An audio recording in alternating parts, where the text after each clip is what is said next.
Dan Manning, and I'm on Main Street in Fairgrove, Missouri, interviewing Doris Lucas. It's March the 7th, 2013.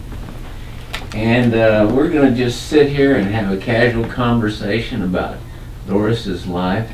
She's lived here in this house since when? 1960. 1960. I told these boys a couple of years later, but 1960, that's 52 or 3 years almost. And I want to go back to your childhood. Now, you weren't born in Fairgrove, but you moved here at a pretty early age. 13. Where were you born? Ava. Ava, Missouri. Out in the country, or? No, my mother and dad had a little house in town. As I said, Dad had the agency there. He was running a car dealership. You were born in what year? 1928. 1928. And that was about the time of the Depression. It was. And it was hard times in Ava, Missouri? Yes, yes. They moved out on a old rock patch that would barely grow anything. Had 1 or 2 cows, and I said, people don't realize all they ever went to the store for was sugar, flour, baking powder, staples. Yeah. Other than that, they had to grow it. They grew it. They grew their meat and their vegetables. And you had one brother. Mm-hmm. Is he older than you? 15 months. Okay.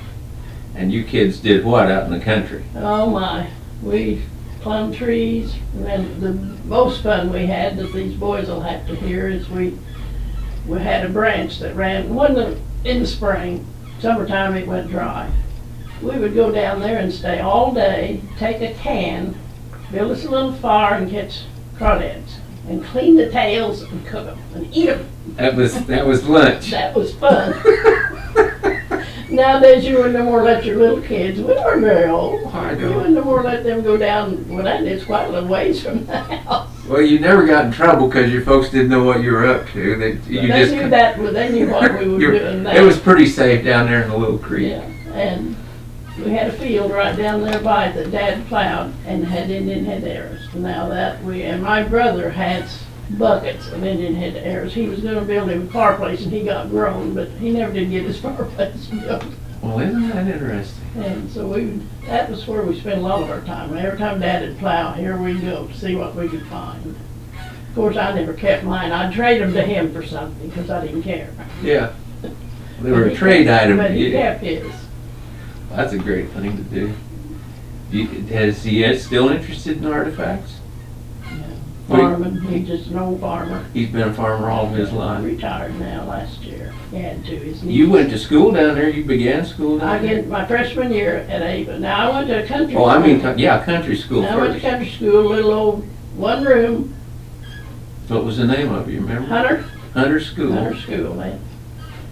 And then winter time, we lived about 2 miles from school. Dad wrapped our shoes in burlap sacks.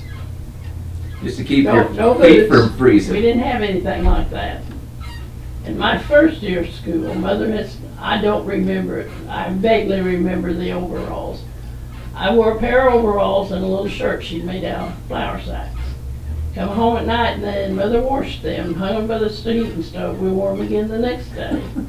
That's all we had. That's what all the kids did. You wasn't out of place. You took your lunch. What was lunch then? Lunch was biscuit and, well, with me, everybody laughed at me. I liked biscuit and fried potatoes. And the teacher, she was a friend of Mother's and Dad, and she said, somebody got Doris's lunch, because I know she had somebody else's lunch. And Mother said, did she have biscuit and fried potatoes? And she said, yes. She said, well, that's what she likes, and that's what I said.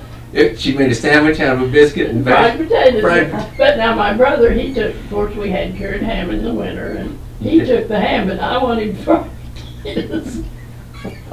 We'll get into you. You're going to serve lunch to the kids here in a little while, but that's a lot later in your life. You started freshman high school there in Ava. In Ava, and then we moved up here. And we moved up here on Saturday, and I started school on Monday. And that was to the farm where your parents were. Their names were Roberts. Roberts, and your dad and mother's first names. Clarence and Leoma. Leoma. And that was a farm that's is about 2 or 3 miles outside of town, about 2 miles. Northwest of Fairgrove. And you lived there all the way Till through I got high married. school. Tell us a little bit about high school experiences in Oh, that was a Fairgrove. lot of fun in Fairgrove. I'm almost afraid to tell these boys about Well, my high they're school. learning quite a bit. It was during the war, During the and 1940s. I'll tell you, there wasn't much schooling. The teachers, I don't know how many teachers we had would leave and go see their husbands in San Diego that was in the Navy, and we'd skip school. Nowadays, if you do that, you'd be expelled. Yeah. Mr. Willard, there's 5 of us girls, walked to Pleasant Hope. Now, wasn't that fun? We walked all the way to Pleasant Hope. Well, naturally, when we got to the school down there, they met us, the superintendent did. Why'd you do that? Just a, Crazy kids. Just a fun Crazy thing to do. kids. I can't imagine why we did it, I really can't. Oh, coming back, we were so tired, and some man in a pickup picked us up. And hauled Felt us sorry up. for you. Yeah. But when we got to school, the buses were all gone. Hmm. So we all had to tell our parents to get back in school. Well, of course, when I hit home, Dad and Mother were very upset. And then I had to walk home from Fairgrove when I got home. Because Dad, George was at work. He Just go home and face the music. face the music. So Dad went to school with me the next day. Mr. Woodward, he was a good guy to handle kids. And of course, back then, as I said, that's the way things were. You wouldn't dare do that kind of stuff nowadays. Right. In fact, I'll just admit, there wasn't much schooling right at that time. Everybody was thinking about who was going to be killed next. Yeah. It was just really It was hard times hard during the war. times. There were a lot of boys away from Fairgrove. But anyway, we had a lot of studying to do. He didn't expel us, but oh boy. That was did your we. punishment. That was my punishment. And at home, when I got home that night, I had to go milk. And I was so tired, I thought I'd die. I had to do my chores, get up next morning, go to school. You didn't walk. I You didn't walk to Pleasant Hope again after I that? did not do that anymore, only my senior sneak day we did, the whole class. Billy Joe Adams, Troy Adams, lived down Okay. his son, he was the only one that had a car with gas, because it was during the war. Everything was Gas rationed then. But his dad let him have the car. We hauled that thing, nowadays, it's a wonder we didn't get killed, because he drove like a maniac. We just piled that, it was a 38 Chevy, I think. Where'd you go? We went to Nixon, got into some tire. We had to scrub that car. We didn't dare bring it back home. We went down to the creek. Of course, you couldn't get it off. We had to have gasoline. Tire. Why'd you go to Nixon? I don't know. Wasn't why we Springfield exciting enough? No, we had to go to Nixon. Why we went to Nixon, I don't have any idea. We just drove down there and drove back. Crazy kids, that's what. And we think kids are crazy now. What? Now were you a cheerleader? No, I- none of the You had a girls- cheering squad We or had a something? cheering squad. You know, we wore those, I should have hunted those, the picture up. A little jersey or something? No. You remember the Philip Morris jackets, Mhm, cigarettes? Yeah. They were like that and they were purple, wool. But you homemade them, some pretty. No, they were made. They were at school when I came Oh, there. okay. And they had, Little we all FG wore- insignia on them? Or? no, they just buttoned just like the Philip Morris jacket. Okay. And then we wore white skirts, all of us.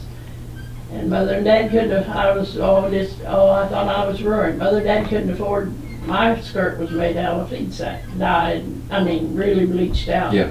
And I was just fine, but I went through high school in feed sack dresses, and I thought that was awful. But when I look back, I was dressed just as nice as anybody else. Because your mom was a good seamstress. Yeah, starch and ornament.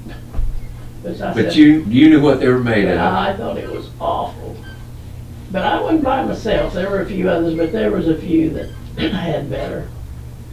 Did you guys come to Fairgrove to trade, or did you go to the other little towns? No, you didn't go anywhere. Everybody come to Fairgrove on Saturday night to buy your groceries, and that's when everybody loafed.